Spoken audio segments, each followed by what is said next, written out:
Welcome to Leading for Life Stories, Season 3.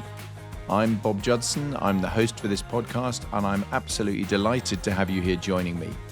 Regardless of whether you're a seasoned listener who's been with me since the beginning, or whether you've just dropped in for the occasional episode, I really hope you enjoy the mix of content that I provide, the personal stories, the thematic episodes, and the guests that I have on the show. And I hope you find it all interesting and at least some of it useful. And without further ado, let's go. Welcome back, everybody. My guest this week is Tammy Barlette. Tammy is a former US Air Force pilot. She had a more than 20-year career in the US Air Force, flying a whole range of different airplanes, including the A10, and was a pilot on the ground, flying UAVs, unmanned aerial vehicles, the Predator and the Reaper drones that operate very, very successfully over operational theaters. So it's an interesting combination. She spent a huge amount of time as an instructor pilot, and that's taken her into her next chapter, really, because what she does now is all about mindset, performance, and shaping people to be better at what they do, particularly in the aviation community, thinking about that kind of overall mindset you need to be good in the flying environment. But she translates that to business as well. And it's a really interesting combination because she's got a great background. She's doing some really similar stuff to me in many ways, and with a huge amount of passion and real experience. And I love the conversation. I think she was absolutely fascinating to talk to. And I really hope you enjoy it too. So without any further chit chat from me, off we go. Tammy, thank you so much for joining me on the podcast. I'm really looking forward to the conversation. It's always fabulous to talk to fellow pilots. So no doubt at all we'll digress a bit and talk about flying, but there might also be a leadership bit in there too. But great to have you on the show. Thanks for having me. I appreciate it. No, not at all. I mean, I've looked obviously at what you've done on LinkedIn, and we've obviously had a bit of interchange on posts on LinkedIn and things, because I think we're doing similar things and commenting around similar spaces at the moment. But just before we get into all of that, can you just give the listeners just a bit of an insight into your career journey so far? Yeah, absolutely. I grew up in Minnesota and I wanted to join the military. So I did some research and learned that I wanted to give Air Force ROTC a try because I had already had some college done. So I didn't even look at the academy, but I went through Air Force ROTC. And honestly, the funny part is I went to just be part of the military and serve my country. But of course, being the Air Force, the one question they ask everybody who wants to be a cadet is, do you want to fly? And I had never thought about that before. It never even crossed my mind. I didn't know any pilots. I didn't know anyone who thought about flying. And it took me about 30 seconds just to go, oh, flying. And I said, yeah, I absolutely want to do that. That sounds amazing. And so from that moment on, that's where my career path went. I went through Air Force ROTC. I went through Air Force pilot training and flew several different aircraft in the military, spent 20 years flying for the Air Force. And then I retired in 2018 and I started a mental performance training for aviators business that I run now while I raise my 3 kids and see what's next in life. Yeah, nice. So we'll definitely get to talk a bit more about what you're doing now a little later on, because that sounds fascinating as well, and it's a really interesting area you're in. But I always love to get into the sort of the bones of this. So early motivations, you said you wanted to go into the military. What was that? What was motivating you to do that, other than just service? You know, when I look back, it really has everything to do with wanting to serve my country. I just thought there was something, just being very patriotic and wanting to be part of something bigger than myself that I believed in. I absolutely love being part of a team. I would much rather be on a team than by myself doing anything. And so it was always very interesting to me. So was taking some college in high school and I found a guy in my class who was a Navy guy. And I said, hey, I was thinking about the military, but the only thing I knew was everything you see on TV, boot camp. And you think I can't do that, which that's not true. But that's all I saw at the time. And I thought that looks so hard. And I asked him about it and he said, well, that's awesome. But he goes, I think you need to think about the Air Force. Because he said to me, and I asked him why. And he said, well, because in his words, is his opinion, that it's the cleanest. They treat their people the best. And at the time, in his opinion, it was, more advanced with respect to accepting women. And so I thought, okay, let me look into that. And that's where I traipsed onto the University of Minnesota campus and I said, hey, do you guys have Air Force ROTC? Let me just go talk to these people. And that's what I did. I just went on and started exploring. And just for those that are less familiar, so ROTC, can you just unpack that a little bit? Oh, yes, of course. So if you want to be an officer in the military, you have to go through some sort of officer training program. And there's essentially 3 routes. You can go through the Air Force Academy or one of the other academies for the other services. You can go through Reserve Officer Training Corps, meaning I was doing normal college with everybody else, but I had to take military classes. And then when I graduated, I would become an officer. The other option is OTS, so Officer Training School. So those are typically for people who already have their degree and they want to go into the military. Yeah, it's interesting. Do you have to have a college degree to go into the military in the US? To be an officer. Okay, interesting, because we don't, and we still don't. We never have had that requirement actually, and I joined straight from school when I was cool. Yeah, and it was pretty common then as well. And I think now much less so because more and more people go to university, as we call it, same thing, college. And the desire is to do that. So a lot of people, vast majority will do it. But interestingly, even some corporates have now, which have traditionally been graduate only hire, would now be taking people straight from school. So, it has changed quite a lot. And the advantage, of course, was it meant that I was a 21-year-old arriving on the front line out in Germany. So, that made a huge, huge impact on me. And it was even more so because at that stage we were still Cold War time, and I was on the nuclear strike force with the Jaguar, so I was single seat fighter bomber guy with an atom bomb on the bottom of the airplane on quick reaction alert. That was quite mind concentrating as a 21-year-old. Absolutely, yeah, absolutely. But yeah, fascinating. So and then the rest, as they say, is kind of history in terms of jumping into that. I mean, you just talk through your Air Force journey a little bit more detail in terms of what you flew and when, because I know I want to talk specifically about some of that because it's really interesting set of airplanes that you operated. Yeah, I had a very unique career. I started off going to pilot training. I started in 1999 at Laughlin Air Force Base in Del Rio, Texas, and flew the T-37, and then went on to, as the second half of pilot training, you get split up based on your performance and preference. And I went on to fly the T-38, which is the fighter trainer, meaning I was on the fighter bomber track. Once that year was over and I graduated with my wings, I was selected to be a T-37 instructor pilot. We call it a FAPE, a first assignment instructor pilot. So while my buddies were going off to fly their fighter jets, although it was an honor and I was looking back so grateful they made me an instructor, I had to stay back at pilot training for 3 years and do stalls, spins, and get puked on.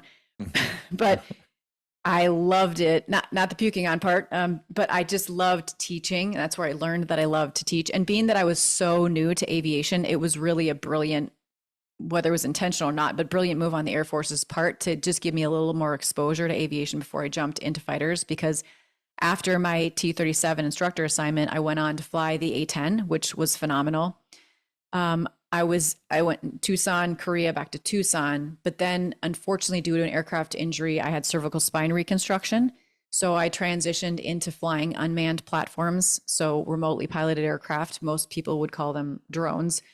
I flew the MQ-1 and eventually flew the MQ-9. So the Predator and the Reaper. And I flew those full time for the Air National Guard in Tucson, Arizona. It worked out great. They were looking for, being that they'd taken these platforms that were originally reconnaissance with cameras and threw weapons on them. They didn't have a lot of people in those airframes that had weapon experience and working in that kind of environment, close air support and that kind of stuff. So they were excited to have my background coming from the A10 and really understanding close air support, since that's what we really did, supporting the troops on the ground with weapons.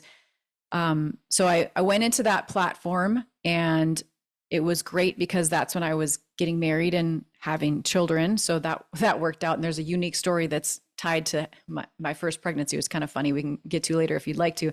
That's where I went to weapons school. So the Air Force's Top Gun program, I went through that program. It's a 6-month program.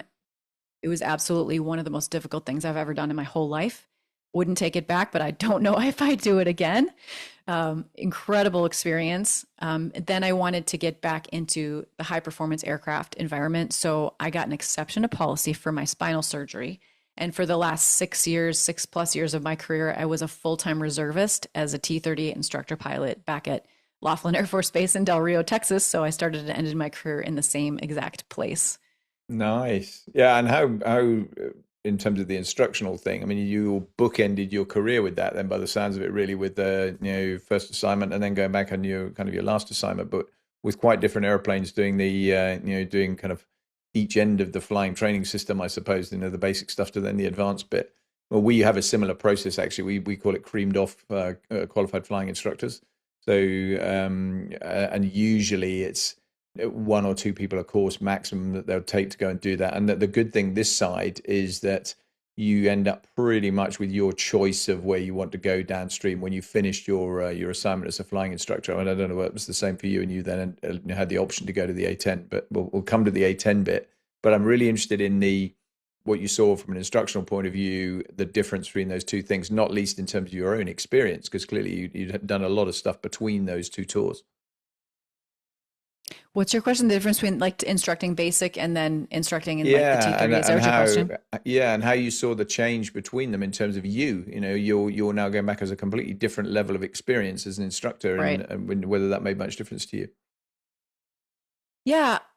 I've always been very, I would like to say very humble. So I think that's one of the huge things that I think is important for instructors, especially when you're brand new. So you have someone who's right out of pilot training, who suddenly has this responsibility on their shoulders to teach someone who's literally maybe 6 months behind them, to be humble and understand that I didn't know everything, but I also knew that I was qualified to do the job because I was trained. I would say that was the most difficult piece is accepting that I was qualified to do this job, even though it's just like two steps in front of the person I was teaching.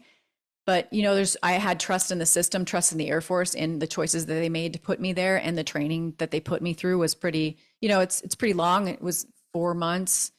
So I think that was the biggest challenge initially as a new instructor. But then coming back, I'd already been there, obviously, since I was there as my first assignment. Coming back to pilot training, teaching in the T-38. Now the T-38, the students were typically a little bit. I don't know, some of them I'd say cocky, but they did well, which is why they ended up in the T-38. But the thing is, they're pretty much already pilots. When you're teaching the T-37, which is the first plane they fly, not anymore, it's now the T-6. But anyways, it's the first plane they fly. You have a smattering of abilities, and they didn't know anything. They're learning everything for the first time: takeoffs, landings, stalls, spins, aerobatics, formation, all for the first time. But when they come to the T-38, which is where I ended my career, they've done all those things just in a different aircraft. You're just doing it faster now. So I think it's more fine tuning. And as far as me as an instructor goes, I believe, even though I think I've always been a fairly patient person, I had, coming back from somewhere with lots of experience, you have a bigger picture, a lot more patience, a lot more understanding as to why these things matter.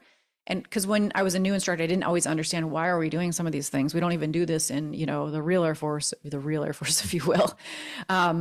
So I think the biggest difference was probably just that big picture understanding and how to bring them into the Air Force as an asset. Yeah, it's interesting, isn't it? I think I remember well, not least from my own time, we did the Jet Provost, which is your equivalent of the T-37, then to the Hawk was the T-38, if you like. Okay. And we did. Not now, it's differently done now, but we used to have two segments on the Hawk. So you did the flying bit on the Hawk, then you actually got your wings, and you stayed on the Hawk to do the tactical weapons unit, which was same thing. Yep. Yeah. And there was, in fact, I talked about it on a podcast relatively recently, that there was a real difference, mental shift, apart from anything else, that those airplanes were camouflaged instead of being training colors. Same. And and suddenly that was you had wings on your chest, which you couldn't help but look down and constantly be kind of admiring. It was just kind of, whoa, have I actually got these? But it was the analogy I use with a lot of people. It's like driving a car. I mean, you kind of, over time you get that unconscious competence thing, and it's just expected you can drive, or in this case fly. And now it's all about operating the airplane. It's not about flying anymore. You've moved beyond the flying skill bit. So, and even at Valley, which was our equivalent of what you would do with T-38s, that was the, I guess the smoothing off the rough edges and making Mm-hmm. you, fine tuning you as a fighter pilot to be better, as you say, going faster. We were doing lots and lots of low level in those days, much less now, but all of that kind of stuff, more advanced formation, more aggressive maneuvers, more aggressive kind of combat, but all preparation for going into doing combat stuff. And it definitely was all that building block. And I can remember well as well from my time that, the when you start, going back to when you were doing your T37 stuff, you must have seen this a lot with students as well. They look at it and they go, how on earth am I ever going to be able to do some of this stuff? We did a thing where, fairly early on, we'd actually go and do a demonstration. The instructor would do a demonstration, side-by-side airplane. So you sat right next to the instructor, and it was all men then. Obviously, obviously got a lot of women now, but it was in those days, it was all men flying for us. And he took me down the little local valley to relatively close to the base at 250 feet, and my head was banging on the canopy, and I'm going, and this was at like 240 knots, and I'm going, there's no way. How am I ever going to be able to do this? And really, only a few months later, relatively, a year later, probably, you're doing it at 420 knots, and then ultimately on the front line, 450 knots, which is our routine bread and butter speed. And of course, for us, we flew around everywhere at 250 feet. So, it really was a big jump in terms of doing that. It was a fascinating experience to see that in action. And you must be very proud of bringing some of those youngsters through from nothing through to being able to fly really well and go on and be competent fighter pilots. Well, absolutely. And I think one of my strengths as an instructor was I remember, and I make a point to keep remembering what it was like to be in their shoes. I think that's really, really important when you're teaching. So, I always bring back the story of when I first showed up at pilot training, driving from San Antonio, Texas, all the way to Del Rio. As I'm approaching Laughlin, I can see two T-38s. Again, that's not the plane you start in. That's the second plane you fly if you're selected to go that path. And I could see them in the distance flying over. They're going to fly over the road that I'm on. And I thought, that's super cool. That's awesome. And then I looked up and I thought, wait a minute, they have their gear down. And I was watching them. I thought, okay, they're in formation. They're going to land together. What? Like, is there even enough room for that? And they fly over me, and my brain just exploded and went, I can't do that. I can't do that. But, we do that too much, right? Like, that's our goal, but we're not expected to do that right now. Like you said, it's a building block approach. So I put my brain on pause and I said, stop freaking out for a second here. Like, they're doing it, so you can do it. It's been done before. So I had faith in that. And I just said, okay, just take the next step. Just get on the base. Just find the building you're going to sleep in, get your gear, show up for class. It was all those little steps, which is part of mental performance training that I teach now. But I didn't realize I was even like kind of doing that. But it was so helpful, and that's kind of, when you're teaching those students to say, hey, yes, you can't fly. You can't do that right now. I remember teaching students to land in the T-38. It's way different than flying and landing the T-6 because it's super fast. Then I can't do this. Yes, you can. Just give yourself time, one step at a time. It's the best example I can remember from my own flying career of that was years on in the system where I was doing. We routinely flew around at 250 feet in the UK and in Germany in some areas at 250 feet. Then the Germans took away the whole low flying system, but and they went to 1,000 feet. But still, to this day, it's 250 feet pretty much everywhere in the UK. And then for operational training and routinely as part of your kind of squadron competence, you go down to 100 feet. And and that, of course, is a big step down. And and we used to do a dual check in the Jaguar for that. It was the only dual check to do it. And then after that, you're off solo. But it was essentially a safety check. And I would fly those as a squadron boss and things with a relative, not a youngster per se, an experienced pilot by that stage, because you had to have a minimum number of hours and everything else to be able to go and do this kind of flying. And it used to be really interesting that we would typically go and fly a route somewhere where there was almost no population, usually in Scotland or in the in remote bits of the UK, and would fly the same route 2 or 3 times deliberately so they could get reasonably familiar with the short segment and work themselves down to the height. And you'd watch that confidence thing grow. And I think it's so analogous to lots of stuff in normal life, to be honest, as well, where Yep. you don't need that long, but you get to the point where actually you really start to get super comfortable with this, to the point actually you would get too comfortable. And the Yeah. interesting thing on this one particular day was there's in the Jaguar, if you overbank the airplane and you pull to go around the corners, which you need to get the airplane turning, then if you're not careful when you roll out, then the nose drops and you'll end up going quite a bit lower than you actually intended to. And I was flying with a guy one day who initially was doing what everybody did, which is going around the corners and climbing quite a lot. So he was frustrated with himself because he wanted to stay at low level. And you could see 20, 30 minutes later, I'm getting more confident. I'm getting more, and he's now, to use your word, he's getting quite cocky now about this. I've got this. And it was a classic for me as a supervisor, because I could see what was going to happen before it did actually happen. You know where I'm going with this already. Yeah.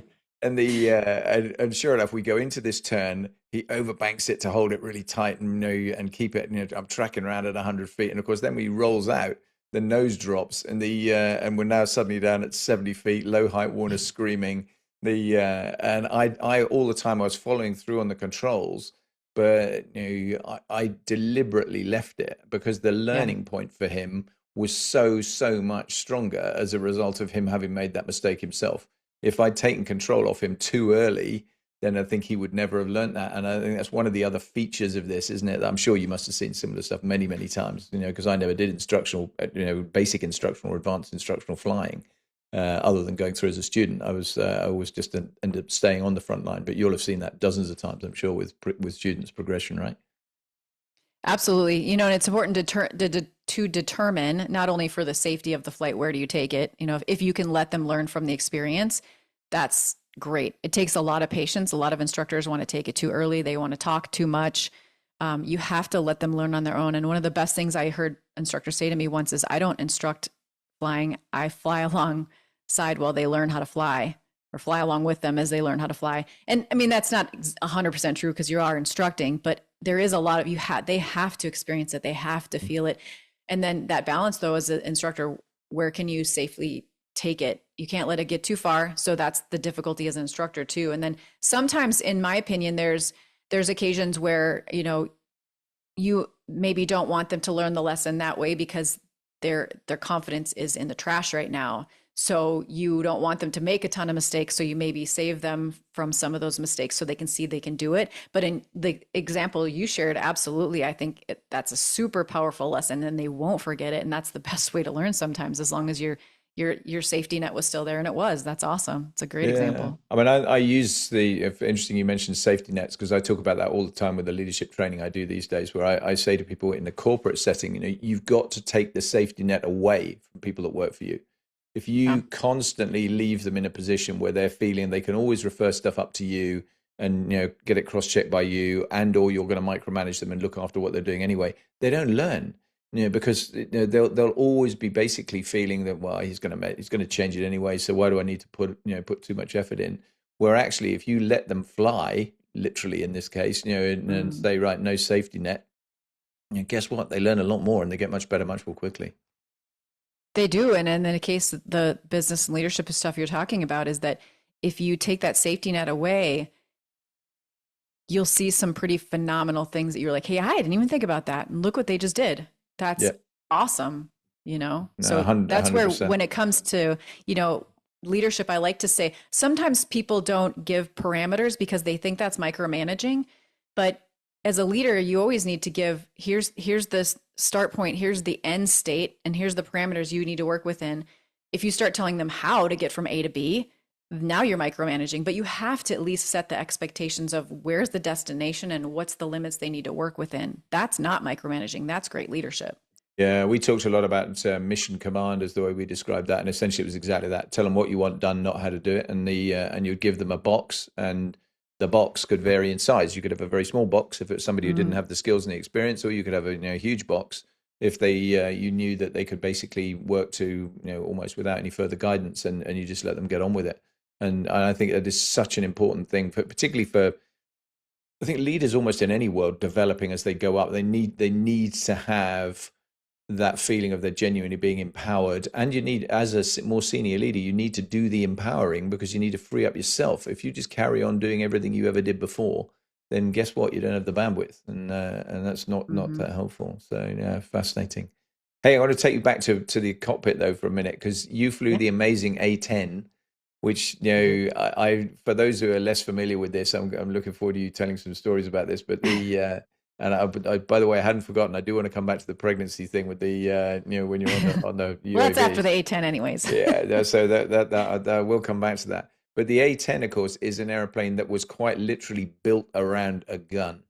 And if you look at front on an A10, the nose wheel is offset to one side in order to not interfere with the cannon being on the center line.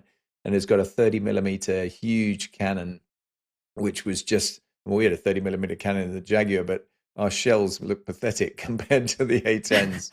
And it must have been an amazing airplane to fly and operate, wasn't it? Oh, it was awesome. Yeah, I mean, like you said, it's built around the gun and it has 1,170 rounds in it, 69 rounds a second. The pilot sits in a tiny titanium tub. It was incredible, and I loved it because it's not like your typical fighter jet. It's not pointy nose and fast. It's pretty slow. The only aircraft to get a bird strike from the rear. But it was super maneuverable, and so when we flew at low altitude, that was a lot of fun. And I had, most of my experience was in Korea. I didn't get to fly the A10 too long because of the neck injury I sustained, but it was awesome. It was really great to fly. I loved it. And I absolutely loved the mission. So when people were, asking me, what do you want to fly? And when somebody said to me, because one of the fears I had is that as a fighter pilot, I mean, what is your job? It's essentially to kill people, right? And just to get down to it, I was like, well, I don't know if I can, how does anyone know if they can do that? No one really knows. And so I'd done a lot of research before I went and chose my different path, I was going down. And I said to the A10 pilot, I said, hey, I'm thinking about this aircraft, but I don't know. I could, you might see the people that you're, are the enemies. And they said, yeah, but you're going to see who you're defending. And that was really important to me. I thought, you're right. I've always been I was a defender in high school soccer. I loved soccer. I loved playing defense. We needed people scoring goals, but I played defense, the role really well. And that tied right into my life. I mean, I loved being that defender. Like, you threaten our people and I will come, take what I know and I will defend them to the end. And that was a beautiful thing about this aircraft, is it had the ability to really do that. And I unfortunately didn't get the opportunity to take that in action. I never actually deployed in the A10 to Iraq or Afghanistan. I was only in Korea. And even though it was considered combat sorties, because of the state of North Korea versus South Korea, I didn't really see action, but I learned a lot about the maneuverability of the aircraft. I got to fly it as if we're constantly doing scenarios, and it was just a really cool airplane. And then just hearing the stories of the things that the other pilots that I knew that flew the A10 did to help people and save lives, I thought was incredible. I mean, just having the A10 fly over their head stopped people from shooting at them. If that's all it takes, then great.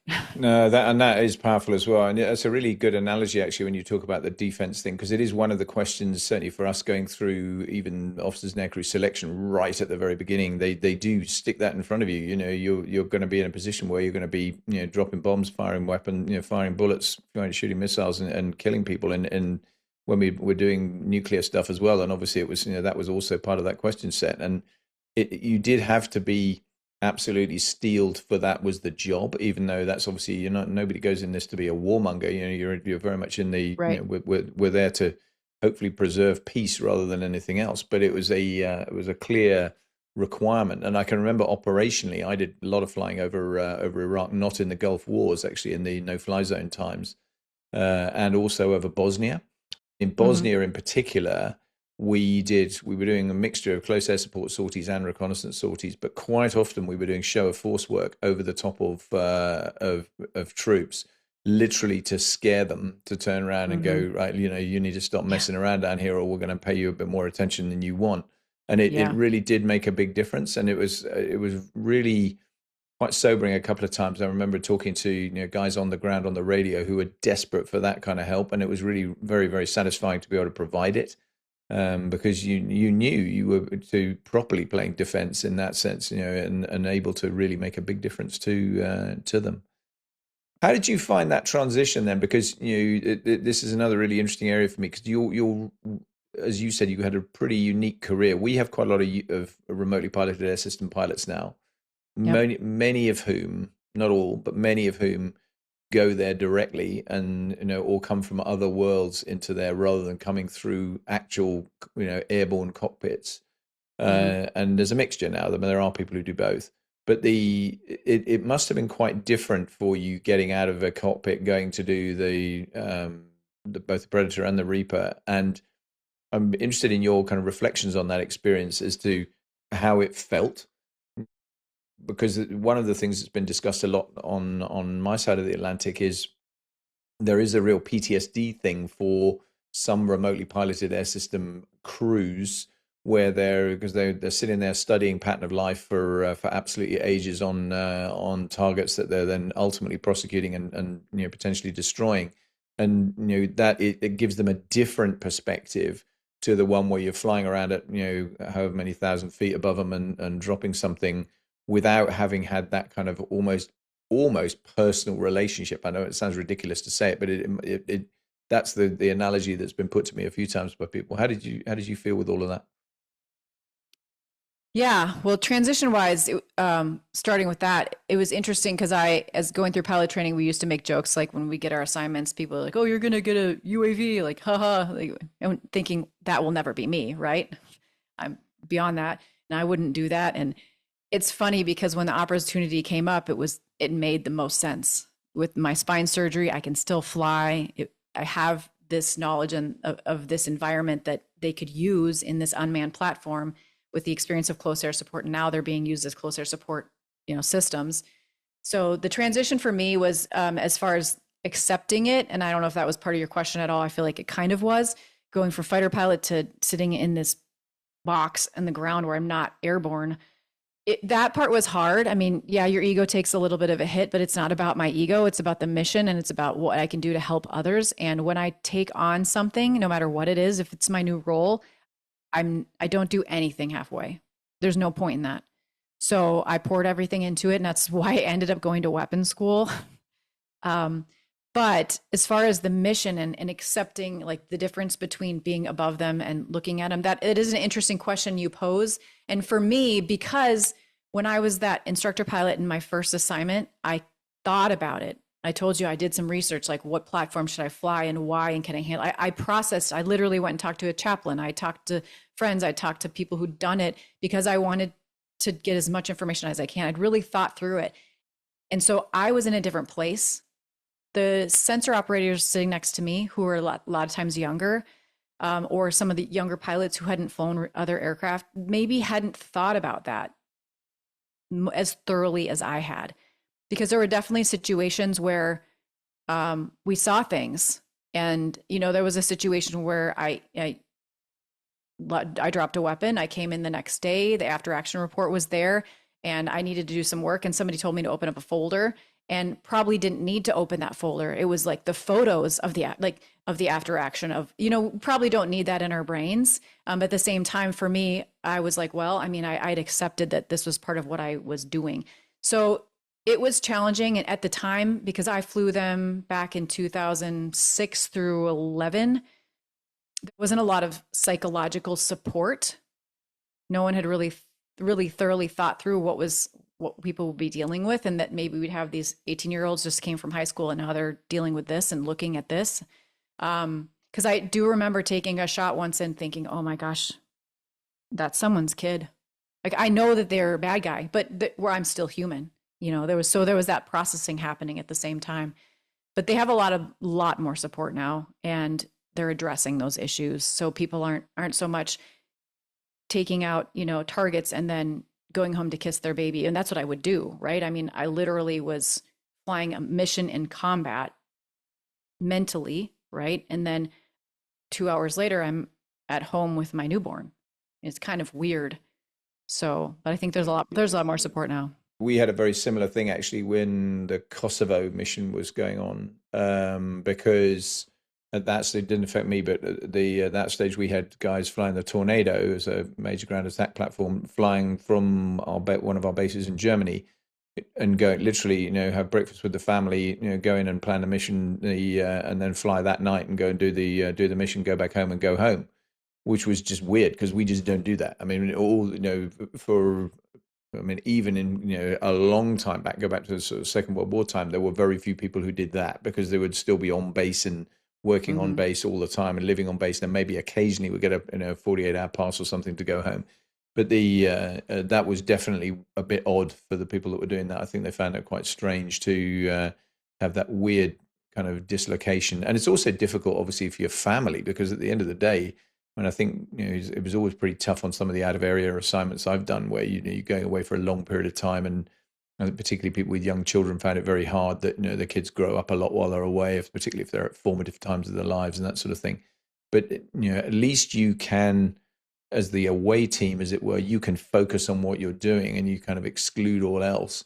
Where actually, if you're going back home, you've got all of that kind of extra stuff that is in your life that is difficult to then process and compartmentalize in the same way. And I think that is tough to have to manage. So I feel for you in that regard for sure.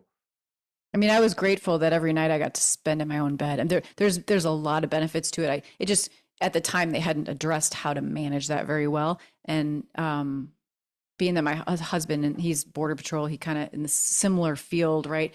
He knew I couldn't really talk about stuff. And so, we would it's the ultimate compartmentalization. Yeah. No, that was always a challenge as well. I remember that well, and in terms of some of the jobs I've done where you're dealing with a lot of highly classified stuff as well. You come home, how was work, dear? it was work. It was work. And there's a slightly weird that you just have to literally put a line down the middle of it. And I think there's lots of professions like that, but it's easy to forget. And again, linking it back to a kind of leadership point that, if you're leading teams of people, you need to bear some of this stuff in mind, particularly if they're in that kind of world. If they're dealing with things that are difficult and they can't be shared for whatever reason, then it just becomes more bottled up time that potentially is a stressor over time, is a factor for lots and lots of people, I think.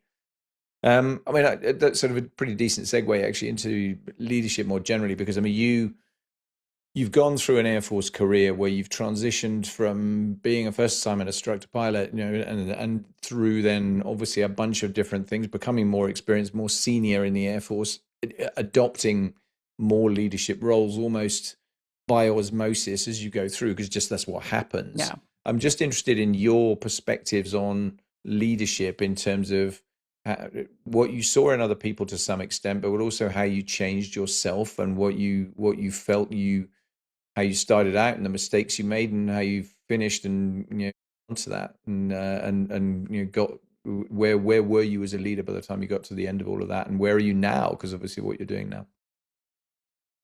I think that as my career went on, one of the ways that I chose to lead based on what I saw in other leaders is, leading with integrity. One of the most important things, integrity is a baseline, I think. Just it has to be there.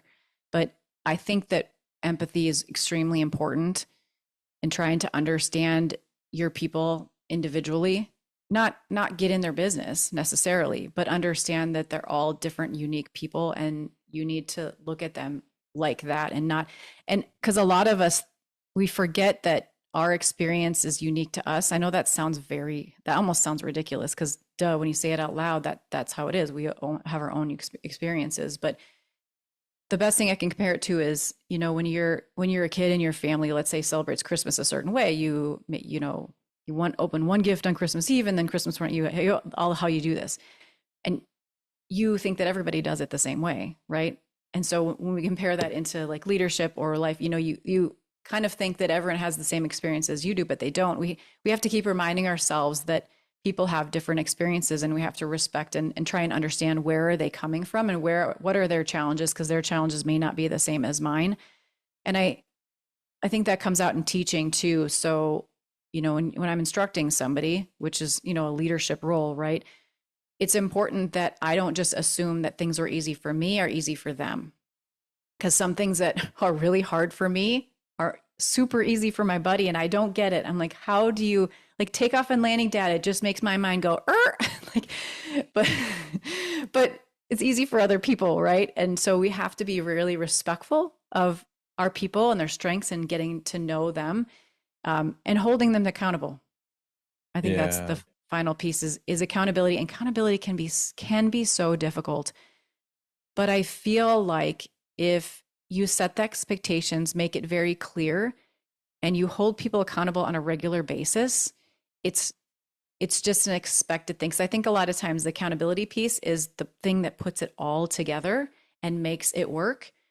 And if you don't have that accountability piece built in, let's say you only have a debrief or whatever you call it in your organization after action report, or, I don't know, when something goes wrong, then that's a problem. Like, I think you need to have accountability practices built in as a leader so that people have the expectation that, okay, we do this on the regular. I'm going to get feedback of things I need to fix.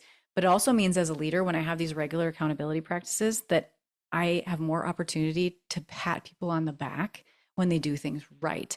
And that also makes it easier when you're giving that negative feedback about redirecting and keeping people on track, that they're more respectful of it and understanding that, hey, that's just her caring about me, or him, or whatever it is. So I think those three things, integrity, empathy, and accountability, are huge when it comes to leadership.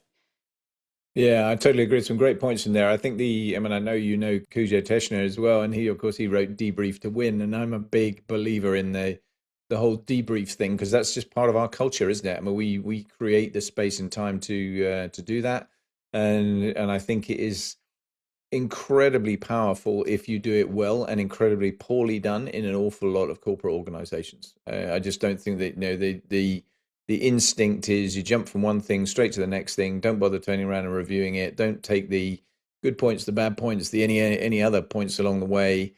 Yeah. And to your accountability point, I mean, in fact, we had a LinkedIn exchange about this recently, didn't we? On a post you put up, where I think personal accountability as well is showing the way. I think that is such an important thing to do. That if you've got to hold yourself to account, and you've got to be prepared to turn around and admit when you're wrong, and have some humility, have some willingness to share some vulnerability, because if you do that, then you strangely enough get a really good feeling from the people underneath you that they can trust you, that they can be confident about making mistakes, and they're not going to be castigated for it. They're actually going to be able to develop themselves.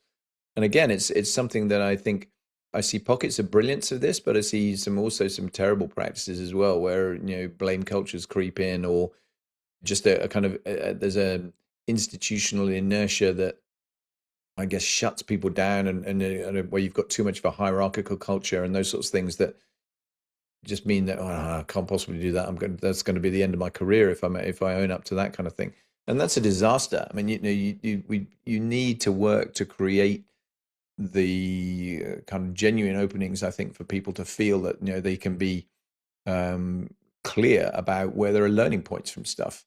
And because apart from anything else, it makes you more efficient individually and as an organization, but it also just builds confidence, trust, faith in what you're doing as a team. And Right. it's such an important thing. So no, I totally and utterly agree with you. Yeah. You mentioned Cujo. One of the things I teach for him is a debrief to win 1 hour event through a company called Teamradery. And we teach a lot of corporations. It's fast and furious, 55 minutes of debrief to win, and imparting this knowledge on them as fast as we possibly can, in a really pretty cool scenario. But one of the things that's super important in order to have a proper debrief culture is that psychological safety. And the interesting thing so I had a chance to meet Dr. Amy Edmondson, who wrote the book Fearless Organization, on psychological safety. Is sometimes that word safety triggers people, like, oh, it either makes them go, yuck, I don't want to deal with that. You got to be tough.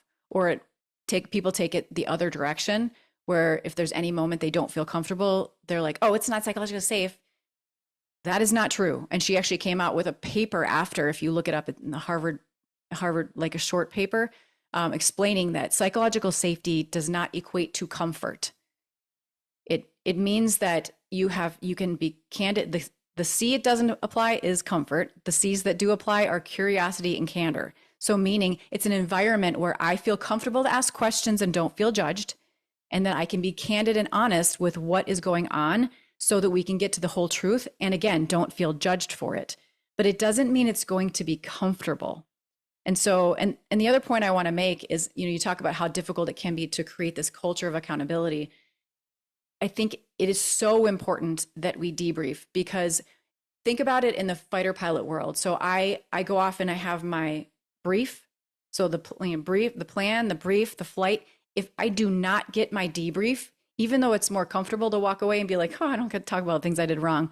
I'm upset if I don't get my debrief. I feel wronged, because that's where I learn. That is where I get better. And if an organization can take that mentality and go, we must have a debrief, or people don't get to learn and they can have their whole culture feel that way, they can actually make significant progress. In fact, there's research that shows up to 25% performance improvement if a debrief is done properly. And the thing is that you also don't know, if you don't have a regular process to debrief, first of all, people are triggered by it, right? They're like, oh, something went wrong, I better put my defenses on. You don't want that. You want this to be part of your culture. But the other thing it provides too is that you must debrief your successes, because you need to know if your success was based on luck or something you actually did. If you don't debrief it, you don't know. And if it was a success, something you did, it should be a short debrief. You can make sure that stays in your processes, and you can give accolades to people. And that makes the next debrief that might be hard better, because it's just baked into your culture. Yeah, completely. I mean, and I totally agree with you about feeling a bit odd if you didn't do the debrief. I mean, you're exactly the same with our world, where everything was debriefed. You took your rank stripes off in the debrief. So you were, didn't matter whether you're the squadron commander, the base commander, whatever it was. You if you're in the sortie, you can expect to to take the hits if the hits were coming your way. And I think that was such an important thing to be able to do, because it did make you get better. And interestingly, in the corporate culture, I think the other thing that doesn't happen if you don't have a debrief is if you've got a team, let's say you've got a team of 20 people you've done a piece of work together, you can guarantee that if you're leading it, you're going to have a view as to how it went and all the rest of it. But the other 19 people will also have a view about what went well, what didn't go well, what could be learned, what could have been changed, what might have been done if we did it a slightly different way. Would we have improved it? Would it have made it worse? And if you don't open the aperture to actually having that conversation, you're just missing out on so much stuff that actually is potentially going to make your next encounter more successful. And as a result, I mean, I saw it a lot when I was both working in Deloitte as a consultant within Deloitte, but also with Deloitte's clients, that you end up reinventing the wheel, because you'll turn around and go, right, we haven't harvested all the stuff we did from the last time we did this, and actually we haven't got a decent set of sort of standard operating procedures, if you like. So actually what we'll do is we just reinvent it every time, and that's incredibly inefficient. It doesn't make sense at all. But I think the problem is, too often in the private sector, people see this stuff as an overhead. They see it as it's a time, it's an opportunity cost in particular, where no, we've got other stuff to do. We need to just move on to the next thing. We don't need to be wasting time doing that. And it's just not it's quite the opposite of wasting time. It's hugely beneficial. People always say, they say, I don't have time for that. I will say that at the beginning. I say, a lot of times you think you don't have time for a debrief, but this is a thing. If you want to improve, you don't have time not to. You need to find a way. Yeah, and when you actually look, I was doing, in fact, the podcast I've just released this weekend was with a guy called Peter Sorgenfrey, he's a serial entrepreneur, very different background to me.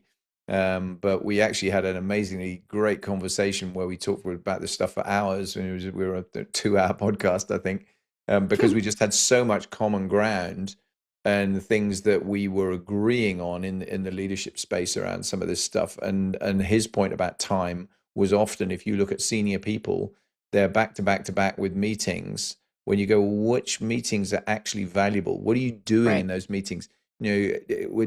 Shed. I mean, I think his comment was, for any CEO he coaches, right, your first job is to get rid of 30% of the meetings. And they're going, well, I can't possibly do that. Of course you can. Now you actually really look at, what are you getting from that meeting? Do you need to be in it? Maybe you need to be in it at the beginning and the end to set the tone and then take the feedback, but you probably don't need to be there for half the rest of it, and you can make better use of that time. So Mm-hmm. I think it is too often that we just say, I haven't got any time, without really objectively taking a long, hard stare at what are we doing with our time, for sure. Well, and you mentioned time, and a lot of people, again, they're like, we don't have time for this. Part of the problem is people don't have a process, and I'm sure Cujo hit on this, but it's so important that you don't just sit there and talk about, okay, what went right, what went wrong. Now, the heart behind that is really good. Like that's what you want, but you have to figure out is what's the root cause problem. Like think of the example of a wedding. Like let's say the wrong flowers got delivered. Okay, that's something you could talk about what went right, what went wrong. We talk about flowers getting delivered with the wrong color, but did that affect the mission of the wedding? Did it still happen? Maybe there was something else that went wrong. But so a lot of times these meetings happen and somebody starts bringing up, well, this is a problem. Well, this is a problem. And the leader who's leading that debrief needs to identify, is that a problem that we need to address right now? Like, thank you for noting that. That's a really good point. We'll come back to that. Because did it affect the actual mission? I mean, and if you don't know what your mission is, your objectives, then you can't really do a debrief because you don't have expectations that you can debrief to. But the bottom line is I think you have to have that leader guiding, however it is done, whether you're talking about things that affect the bottom line of the mission. Because the problem is these meetings get to be 3-hour meetings because we're talking about everything and letting everyone have a voice. And yes, they should have a voice. Let's take a note and then move on. If we can come back to that problem and address the smaller problem later, we can. But if it doesn't affect the mission itself, then we need to move on to get to the heart of making the mission better. Yeah, no, great points. And I think interesting that everyone having a voice thing. One of the other challenges I see a lot in organizations is where you've got leaders who often, almost by definition, are reasonably outgoing, extrovert, gregarious people. If you're not careful as a leader about your own behavior, you'll shut down the introverts in the room. They won't feel enabled and empowered to actually turn around and express a view, where actually what you want is you absolutely want to surround yourself with people who are not just like you, B, to turn around and tap into the knowledge of those people and make sure that everyone has had a chance to walk out of the room feeling they've got their points across. They may not have been agreed with, may not have been accepted in terms of what's actually going to be the outcome, and that doesn't really matter. I used to joke all the time that we're here to preserve democracy, not to practice it. It was a hierarchical organization, and therefore, ultimately, if you can't reach consensus, which would always be preferable, and that's true in almost every corporate setting I've ever come across as well, by the way, I think the leader ultimately has to make a decision. But if you can reach consensus, that's the better way to do it. But much more important is to make sure you listen to everyone's viewpoint, because if you want to create a coherent, trusting team, then you need to be able to do that. I mean, Patrick Lencioni talks about this 5 dysfunctions of a team and all that, right? If you're not actually in a position where you're allowing that robust debate, you're going to struggle right from the outset to have a really good team structure, I think. Right, and your little things that I think sometimes people who get in leadership roles, they're like, oh, I got here because I am, they like who I am, I have the skills or whatever, but it takes refinement, right? So if you're leading, it matters the words you choose and your body language. It's so important. Like going back to the scenario of a debrief, let's say I'm leading a debrief and I'm trying to build a picture of what happened. It's so important that I walk through that door and I let go of any assumptions and emotions. Just they're gone. Like we're going to go in here neutral. We're going to build a picture of what happened. And so when I say, hey, aircraft number 4, hey, what were you, like in my mind, he's out there flailing on the wing. And I think, what the heck is he doing? And I could be like, what the heck, what were you doing? Now I could do that, right? And there's a good chance that they will be like, oh, and they will stumble through what the answer is. Instead, I want to say something. Okay, so we get to this point. Hey, number 4, I noticed some movement in your aircraft. What was going on there? Like very neutral, very like inviting. Hey, tell me what was going on. And then he tells me, well, I had a bee in my cockpit. Oh, well, that sucks. Like, you don't know what's going on in their cockpit, right? So, I mean, I'm sure even if I asked it rudely, they would have answered me that there was a bee in their cockpit. But let's say it was something simple, or maybe they made a mistake. They're going to feel less inclined to share if I'm being like, what was going on there? What were you thinking? Like, that is not a good way to ask someone a question. Or a very common one people will say is, I can't believe you didn't know that. Sounds so innocent. But by you saying that, people are like, oh, I should have known that and I didn't. I'm an idiot. Yeah, it's very diminishing. I'm going to shut down right now. So Interestingly, I've had the joy of flying with the Red Arrows, the Royal Air Force's aerobatic team, a number of cool. times over my life, and I was never in the team, but when you sit and watch what they do and the debriefs they run, particularly, they create a culture where there's an absolute expectation that if you need to say something about your performance, you say it before someone else says it. So Yeah. when they watch the video, and they all their shows, practice or actual, are all videoed. When they watch the video of it, they will all be talking about their own errors before anyone else highlights them. And that's, Mhm. again, the culture is to in order to get better. That's the whole point. You're building, and they clearly have to operate in this very, to come back to your expression, psychological safety. That is really important in that environment. They're literally trusting each other with their lives. Flying very close together. Doing formation aerobatics very close to the ground. You cannot do that if you don't have absolute faith that the guy inside or outside you is going to do the right thing, and that's really, really important. So no, it's a critical component of it for sure. It's a fascinating area, and I think there's so many of these things that I mean, you're doing a similar thing to me now with what your training work, and we'll come on to talk about that in a while. But the kind of military analogies, I'm very quick to point out. I say, look, military leadership is not the exemplar for everything. There's lots of examples of terrible military leadership, but one of the Mhm. things that I think is really good about the military in most countries that I've worked with is they give you a lot of training, and some of that Mhm. training is really long and really intensive, and B, they give you a lot of opportunities to actually lead.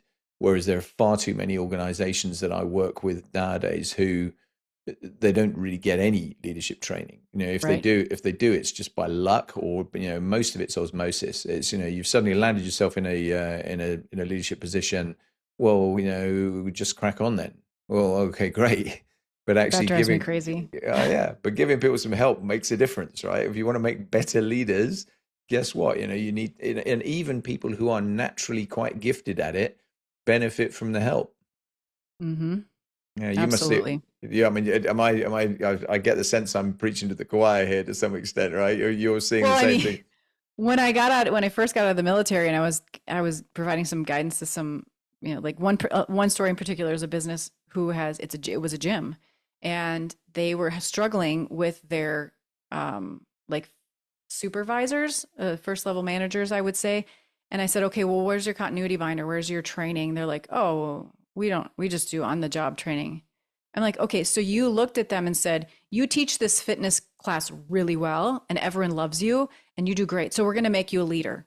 Like that doesn't equate. I know it sounds like you want to reward them, but then you put them in that position, they suddenly think, oh, I'm supposed to know how to do this. So they might not even ask because there's this on their shoulders now. They're supposed to know how to do this, but they don't really because they were just, a fitness leader and now they're leading the whole team.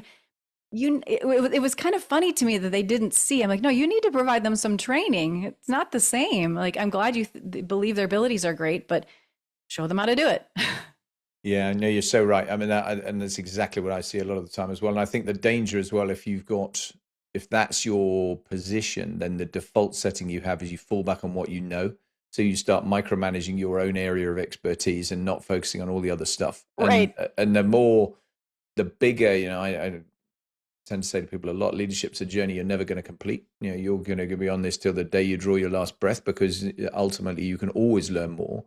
And in senior roles, I mean, some of the things I've done where I've been leading big bases and bits pieces like that, you cannot possibly be an expert in a fraction of the things that are actually going on there. You know a lot about some of it, but even then, your knowledge is a bit dated because you used to do that. I mean, that for me, Right. that flying airplanes thing. If I was to go back and the latter stages of my career and turn around and visit a squadron, what they were doing today was very different to what I was doing when I was there. And sure, you have innate credibility and experience, and people look at you because of what you've done and everything else. But you have to recognize that you're in a very different space to that now, and you need, as an organization building people into leadership positions. If you don't invest in the development of people and put them in a give them a decent chance of success, then of course it's always going to be limited in terms of what they're going to achieve. And I think we're in the same space. It's one of those things that is just not well done.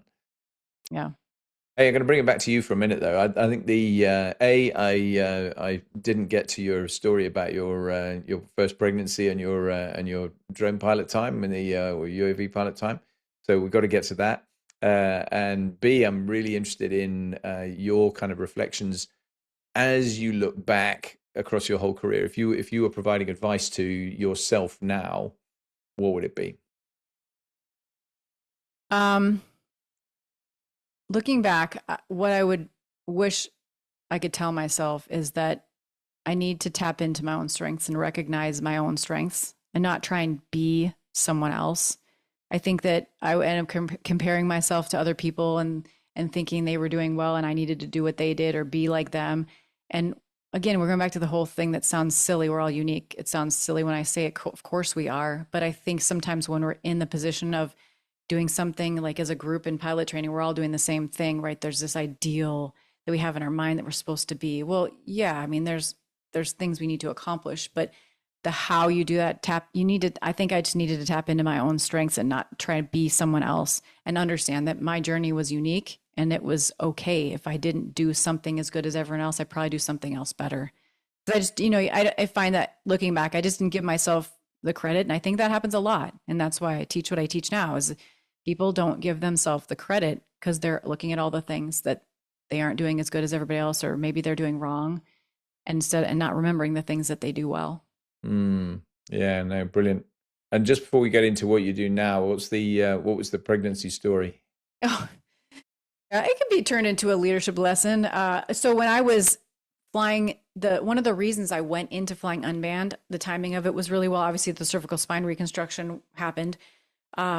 Was I was like, well, I'm about to get married and I want to have kids. And in that time, you're in ejection seat. If you got pregnant, you were grounded. And so I thought, I don't want to do that to my squadron. So this is perfect. I'm going to do unmanned. So I got married and got pregnant. And I went to the flight doc and I said, hey, just wanted to make sure I'm pregnant. I'm super excited. I just want to confirm this. And he's like, yep, you're pregnant. He's like, and you're grounded. And I was like, wait, what? I'm grounded. I'm literally 3 feet off the ground on the other side of the base. That makes zero sense. What are you talking about? And at the time, I'm the chief instructor pilot in this squadron. And I'm like, and we're flying combat missions 24/7, 365. I cannot be grounded. And he's like, sorry, like we only have regulations for like manned aircraft. So we have to apply those to you. And I thought, you're kidding me. So I got grounded. And of course, I'm like 5 weeks pregnant. I go back to the squadron. They're like, oh, you're pregnant. And everybody knew I was pregnant, which is not something you necessarily want right away, especially if you don't know if it's going to take. And that can be awkward. And that happened to somebody in my squadron. But what happened was I started me and the flight doc got together and we basically did all this research and put this package together. And I got a waiver so I could fly all the way till 36 weeks pregnancy. And then they did ground me for the last, 4 weeks, just for safety reasons, but we had to provide some data on like why this is okay and what are the backups if something were to happen and I couldn't fly. I'm on the ground. It's pretty much on autopilot the whole time, and there's a pilot probably within 20 feet of the cockpit all the time. So, but anyways, it was kind of funny that happened. I was shocked. So my first 2 pregnancies, I flew. I remember, taking a shot and the guy in the ground, we were in called Merc chat, like we're instant messenger, right? With the guys on the ground in Afghanistan. And I messaged him. I said, hey, I just want to let you know. So I know you can hear from my voice. I'm female, but just want to let you know I'm 7 months pregnant. And they just thought that was kind of funny, the whole like, wow. So it was just interesting. It's very interesting as well, though, isn't it? How, because I remember when we changed from being, we obviously had lots of women in the Air Force, but we didn't have any female pilots. And then we changed and we allowed female pilots in, which was long overdue, frankly, and we were just a bit slow with it. But what we did when we allowed them in, and I had again done podcasts with the lady that was the second female pilot we had, and some of the stupidity around, we didn't think about any of the planning for this. So we didn't just flight gear and things like that, where you go, actually men and women are shaped differently and you need different sizes and you need to do stuff that is going to actually work for particularly in specialist clothing, which is exactly what it is. You need to put some attention into this, and we just hadn't. And that's a very similar thing, isn't it? What you're talking about, manned versus unmanned. Obviously it's different, right? But if you're just standing around Yeah. and saying, no, you're aircrew, and therefore there's these same rules apply, Yeah. and it's hilarious how we can miss something so fundamental when you're building that. It's crazy. Well, there's a lot of things to think about. And I think, addressing the whole women pilots thing, I didn't realize this at the time, but when I was flying A10s, I was not the first. But I was looking back, I'm kind of in the first wave. Even though it was 10 years after the first female fighter pilot, there was still very few of us. And we were, in my opinion, it takes time to change something like that. And we have to be patient with it. And a lot of women I know will look back and go, man, I didn't do enough. I should have done this. I should have. I'm like, no, stop. Everybody, each phase of us has a different role. For example, when I was flying fighters, I mean, I'm like, just let me fly the plane. If you guys want to sing your stupid songs or make dumb jokes, or I don't care what you do, just let me fly this plane. And it wasn't the time for me to be going, let me fly the plane and let me change all these things about it, because we were still discovering what did we need to change, like the uniforms or the gear or whatever. It was interesting.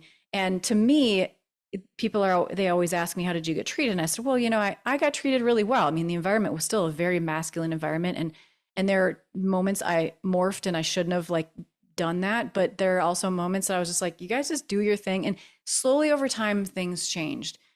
And one of the things I'll share is when I first got my call sign, it's an old school call sign. Like, they literally gave me the call sign G-spot. That was my call sign.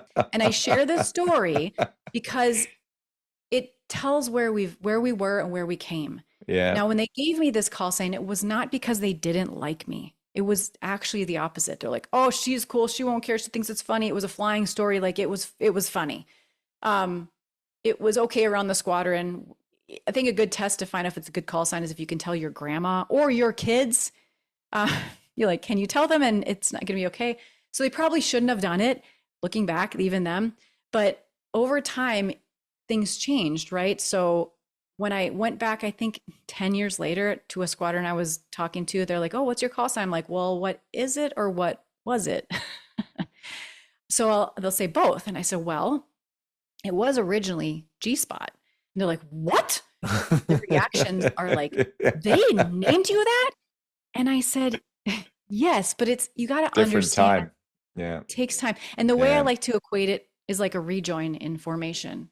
Like, let's say you're a mile apart in tactical formation. The flight lead says, hey, let's rejoin. They turn into you, right? That's that first move that you make as the wingman to get you, you got to get there. It's a big move. To me, that's like, let's say, putting women in fighter jets. That's a big move.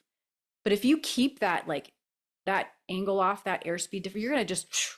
So what had to happen is that us as women, we kind of had to get on board. We had to match the airspeed. We had to match the angle. And once we got on board and said, hey, look, I can do this.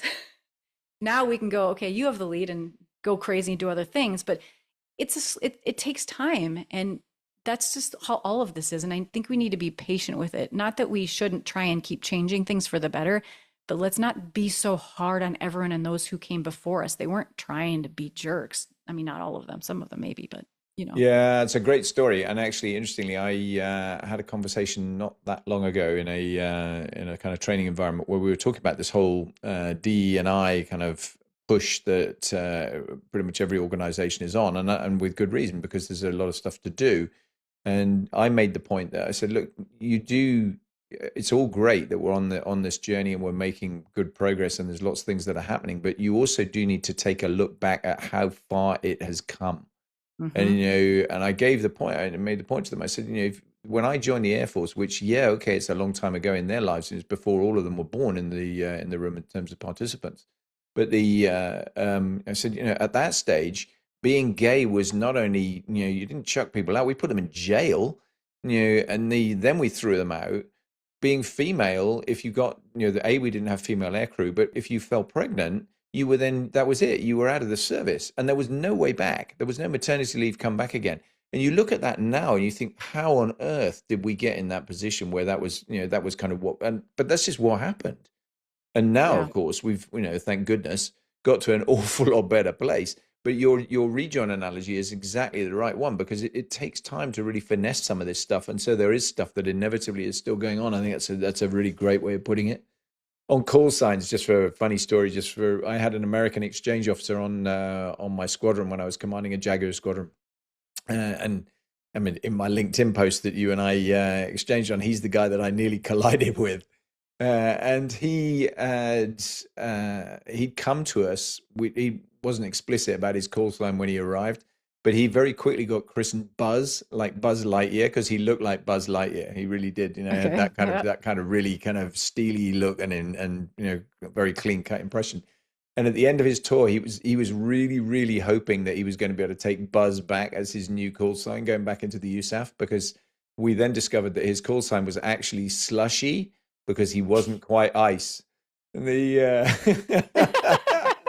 it was just marvelous. It was just so funny that, and obviously that was around the Top Gun era and everything else as well. So That's funny. That is funny. I mean, yeah. there's some A10s are not known for having the coolest call signs. We usually have these like ones that are like, balls and dirty and like it's just stuff, you growler.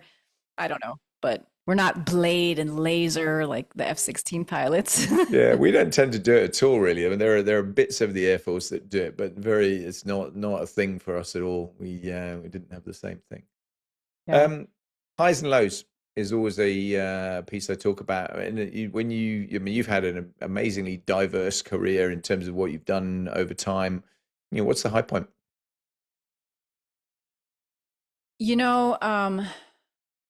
My high point is actually, I mean, like probably also my most memorable event of my career. I'm not typically a person who's like high, low, like events, but graduating weapons school was probably the high point of my career. It was interesting because when I was asked to go to weapons school, I was 5 months pregnant with my second child, and my first two children are only 13 months apart.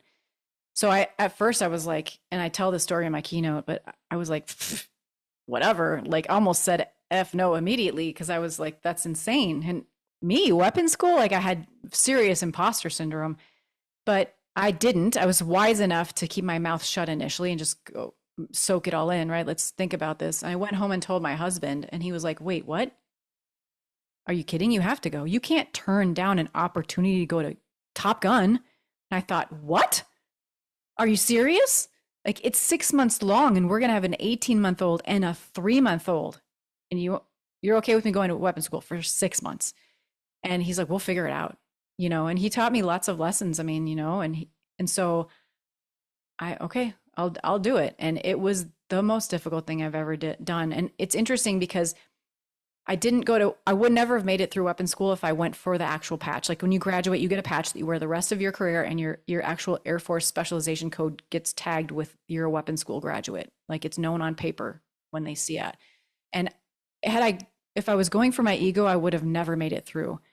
But I went to weapons school because I wanted to help my squadron. I wanted to help the RPA community. I wanted to know as much as I could know. I felt like I didn't know enough. I thought, I'm going to go to weapons school. I'm going to know it all. I want to learn it all. Man, you learn that you just never know it all, learn it all. And I was still like, wow, there's so much more to know still. But coming back, first of all, graduating, actually making it through that program especially in the circumstances I was at, away from my kids when being so young. It's just a challenging program to begin with. But to come back and be able to teach my squadron it was incredible. I just loved being able to help them and feel like it had some more tools to make every one of them better, and look at them as individuals and how can I help them. And I remember when I retired, to kind of put a cap on this story, I got an email, eventually a letter, said the same thing. This young man found out that I was retiring, and he said, I just want to tell you that when you came back from weapons school, he said, you sat me down as a young airman and you asked my opinion. And he's like, and I could tell you really wanted it. He said, I'd never had anyone ask me that before. And it was you cared about what I thought as a young airman in the squadron. And it was weird to me because I thought, well, yeah, I mean, you're the one who's doing the mission. I need to know what's really going on at your level. It's not just about us at the leadership level, but what's happening down here. And it shocked me that that had never happened to him before. And so, I mean, I think that's powerful that we care about that. So I think that whole kind of weapons school, imparting knowledge upon my team and trying to make them better for the betterment of, the guys out on the ground that we were helping was just probably the high point of my career. Yeah. Yeah, Sure. I can completely understand that, and I know how important it is in the whole sort of US process. I mean, it is on our side as well, but and yeah, it's a very very valuable badge that you get from it for sure in terms of the stamp and the training event itself. Clearly, I mean, very demanding, very you feel like you've been through the ringer, and therefore you deserve to feel be pretty proud of it when you've actually done it. That's for sure, I think. Sadly, for every high, there's also a low point. What's the low point, and what did you take from it? Yeah, interestingly enough, it happened. This low point is after weapons school. Back and when I'm in the T-38, I think I thought I was invincible. You hear that story as a young person. You're not invincible, but for some reason, when you get to the point where you might have some struggles, you don't recognize them when you think you're invincible. So what am I getting at? I had always been a person my entire life, to include when I was growing up, that I loved being super busy, super busy. Like I remember when I got mono when I was in high school, my mom said, you got to stop doing something. I was in soccer, gymnastics, track, band, orchestra. I worked honor society. I just loved doing everything I could do. And she said, you got to stop doing something. And I thought about it for about 5 seconds. And I'm like, nope, I'm not going to stop. And I just kept going. And it was funny because then in my late 20s, probably early 30s, I was at this point where I'm like, you know what? You keep striving to get to a point where you can relax and you get that. And I was like, wait a minute, I'm always stressing to get to this relax point. But when I get there, I'm like, I can't do this. I can't sit here and do nothing. That's just not me. So I kind of finally gave up on the whole like work to relax thing, and understood that me as a person loved being super busy, and I find joy in my peace inside the busy. But what happened is that, and this, I know it's a long story, but this is getting to the low point. I was so busy. I was, married, 3 kids, teaching, the T-38 full time. I was going, getting my master's degree, a lot happening. And some of the wives in the squadron, the spouses, I should say, happened to be wives because I was the only female, but they would come to me like, how do you do everything that you do? And I was perplexed at it at first. I thought, I just do it. Like, what do you mean? Yeah. And then they would follow that up with, aren't you stressed out? And what happened is I heard this so much that eventually my mind was like, oh, I'm doing so much. It must be stressed out. And it manifested into becoming stressed out. And I know this sounds kind of odd, but what happened is that I eventually got really stressed out, and it affected me physically. And I kept going to the doctor, and it was physical manifestation of stress, but I was totally blind to it. I was like, no, that can't be that. I've always done this. I've always been like that, and I just wasn't willing to accept it. And it just kind of, it impacted my flying for a little bit, where I just couldn't fly the way I wanted to. My cross check was in mud. Until I was willing, even during, it took me a long time to recognize. It wasn't really till looking back now that I'm like, wow, I was just massively stressed out, and I didn't even recognize it. So that was my low point, is just not being willing to acknowledge that I could be impacted by stress to a point where it would manifest physically. How did you deal with it subsequently, though? Well, it's funny because I did have a doctor say to me, are you depressed? And I'm like, I don't think so. Does it run in your family? And, this is what pissed me off about all this, is that there was a guy in my squadron going through the same thing.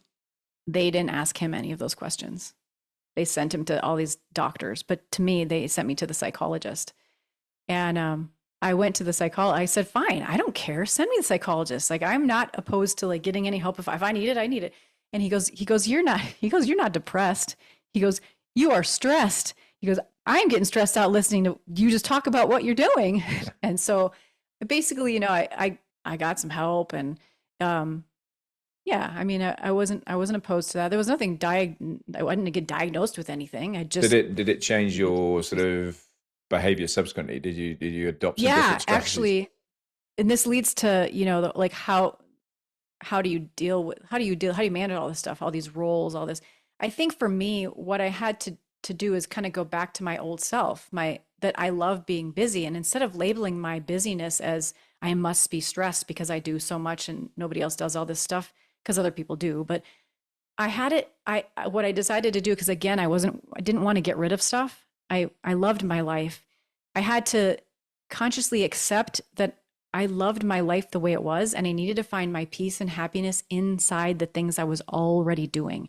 So, for example, when I'm driving in the car, whether it's with the kids or not, that's time I can just relax. I can just be peaceful. I don't need to be stressed about traffic. I mean, it's a lot of people do. They don't take those opportunities. I take the opportunities that are built into my day to decompress. When you're taking a shower, hey, it's a perspective and a framework thing. So when I'm cooking, am I going to sit here and go, oh my gosh, I have to cook for 5 people, 3 meals a day, 7 days a week? Because that's what I do. Or I can go, hey, I like cooking. This is fun. I'm helping my family. Like it's a framework.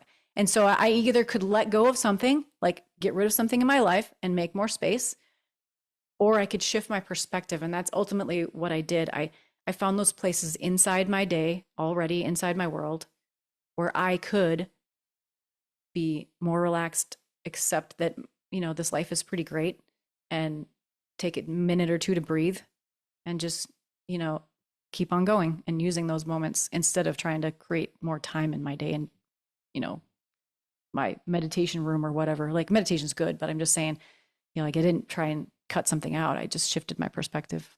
Really powerful point, actually. I'd say, yeah, it's very helpful because I think that it is one of those things. Lots and lots of people, are in a similar position, aren't they? Where, and it's how you cope with it. How do you actually not just kind of get through the immediate, but what are you doing with yourself afterwards to kind of make sure you're not repeating the event and putting yourself back in a similar space in terms of whether it's close to burning out or just being really stressed or whatever. That's very, very useful.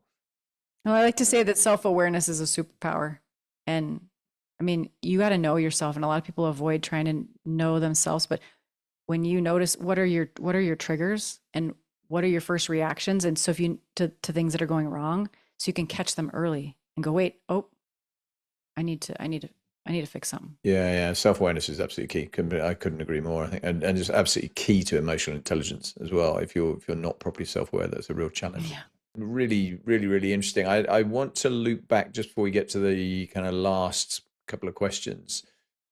What you're doing now. I mean, you've transitioned from all that flying experience to now specifically focusing on the aviation community, dealing with kind of mental preparedness and that kind of thing. And just tell us a bit more about that. I'm really fascinated with what that looks like.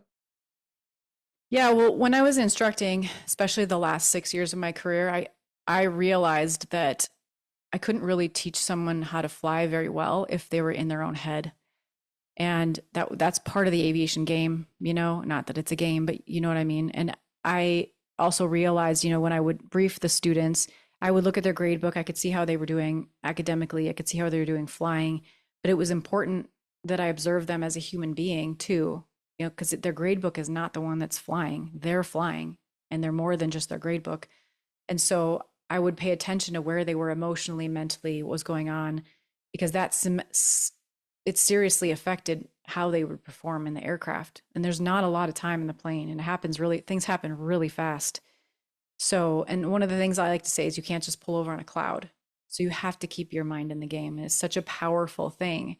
And life is the same way too, really. It is. It doesn't stop, right? So I decided that all this training that I didn't even realize I was providing these students when I looked back on my career was mental performance training that athletes are getting. And a lot of the tools I used on my own, not even realizing were tools and techniques they teach in mental performance training for athletes. So I went and I studied it, and I shifted the content into the cockpit, and I created an online course for pilots. And I'm telling you, when some people tell me the results, it chokes me up because I'm just so grateful to be able to take the knowledge and experience I had over the 20 years I did, and even though I'm not actually flying anymore right now, because it's just the space I'm in with my children, it's just too much because they're in that active, athletics phase. I'm still able to take my knowledge and wisdom and give it back to people that are even older than me or younger than me, to make them better, safer, more confident, and enjoy the aviation journey. Because a lot of times I look back, and if I had had some of the tools I teach now, I would have enjoyed it more, because I would have understood that it's challenging and there's ways to make the challenges easier, those mental challenges, that anxiety, that perfectionism, that fear of failure, the fear of failing a check ride, the fear of not handling emergency properly. You can address that in advance. And I think a lot of people try and address those things by studying more and more sim time and more. It's just too much. Like, that's actually probably increasing your anxiety and making the problem worse. So I teach this stuff now because I think it really matters. I mean, not just to aviators. I teach a self-leadership mindset course that's for business professionals because people asked, but my focus is on aviation.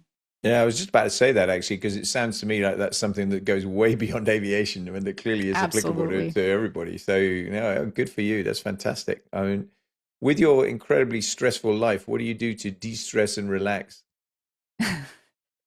Well, I'm going to stick with the story I already told you. I find places within that work to de-stress. And for me, I absolutely take every minute to enjoy my kids' athletics.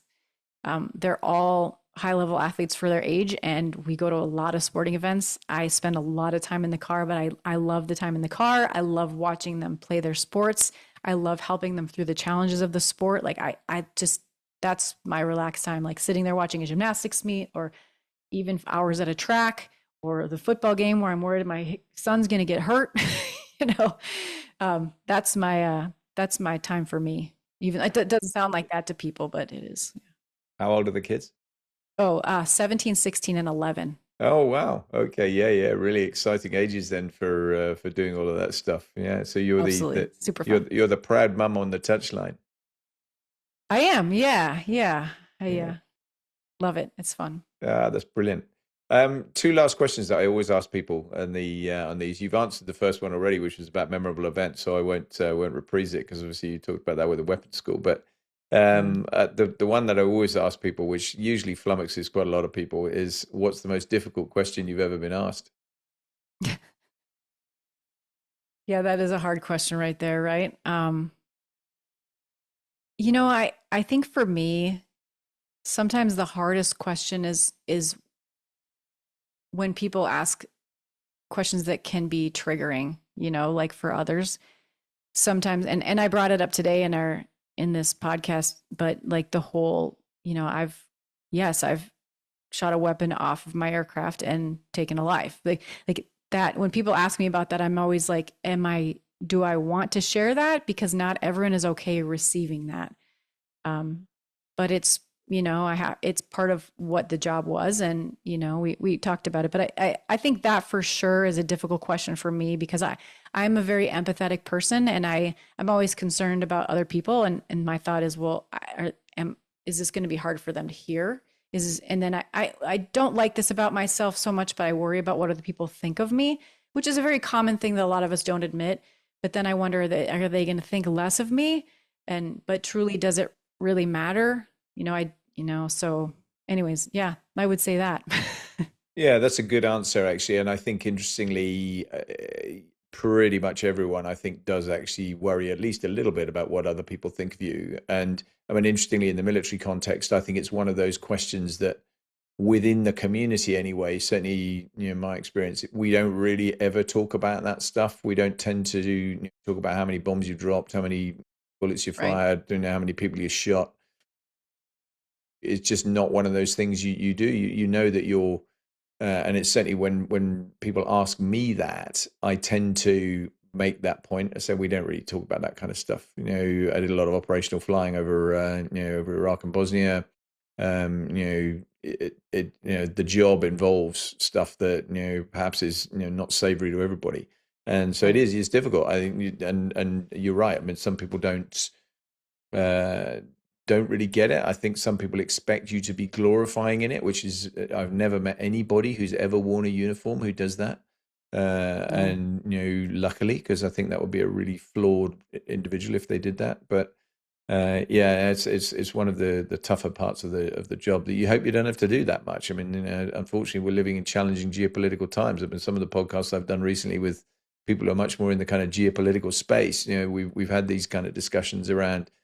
It feels a much more dangerous world than it did even only a few years ago. And we're going right back to where I started at in the kind of back end of the Cold War, where we were in a very, very different place. And as I said, 15-minute quick reaction alert with a nuclear bomb on the bottom of the airplane because, we were ready for the Warsaw Pact at that stage. And, I hope we're not going back there. But the job of the military is to be ready if we do, for sure, whichever country you're in.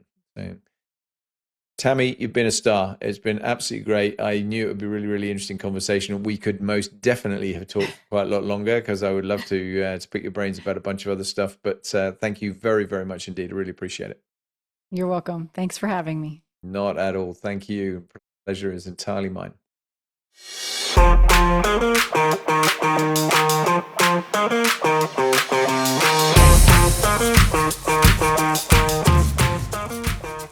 I really hope you've enjoyed this really interesting and informative conversation with Tammy. She's such a vivacious character, really interesting and with a great pedigree in what she does and clearly doing incredibly well with her kind of second chapter of her career. If you've enjoyed it, then as always, please like it, share it, subscribe, on more posts, do everything you can to get more people to listen to it, to boost the podcast, to help me and actually get her messages out as well. That would be really hugely appreciated. And as I always say, if you find it valuable and you're willing and able to financially contribute to the podcast, that would be, again, massively appreciated. These things don't come for free. Inevitably, it takes quite a big burden in terms of time and effort and actually some physical cost as well. So if you're happy to support me and buy me a cup of coffee, then that will be great because that's really all I'm asking you to do by going either to the support the show link in your podcast platform or going to www.patreon.com/leadingforlife and donating. And if you're willing to do that, then it won't cost you very much, but it will make a very, very big difference to what I do. But as always, delighted to have you here anyway. Thank you very much indeed. Really appreciate you listening and or watching, and I hope you're enjoying it. Do give me some feedback. I always enjoy the feedback. I always read all of it, and I try my best to respond wherever I can as well. So thanks ever so much. Take care. See you again very soon. Bye for now.